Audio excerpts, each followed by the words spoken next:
उत्तर प्रदेश आमेठी आसन रे प्रार्थी को नहीं कांग्रेस रे तुटुनी द्वंद्व। एई आसन पाई बीजेपी स्मृति ईरानी को पुणी थरे प्रार्थी घोषणा करथिबा बेले कांग्रेस ए जाय प्रार्थी घोषणा करि नाही। गत निर्वाचन रे कांग्रेस रो ए गड़ को छड़ाई नैथिला बीजेपी।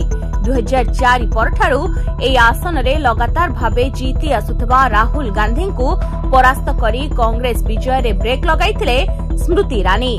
तबे चलित निर्वाचन रे पुणी आसन रे पुणी थरे राहुल और स्मृति भितरे लड़ाई देखा मिल पारे।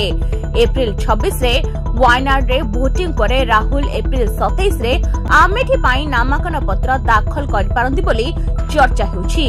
एने सांबादिक सम्मेलन रे राहुल कहिसंती कि ए प्रार्थी हेबो ताहा दलर केंद्रीय निर्वाचन मंडली रो निष्पत्ति। सीसी एवं कांग्रेस सभापति जहां निष्पत्ति नेबे ताहा पालन कराजिबो। राहुल को ए बयान परे एबे एने चर्चा बढ़िबारे लागिछि। Bureau report Dinalipi live. Dinalipi live को एबे ही लाइक शेयर सब्सक्राइब करंतु।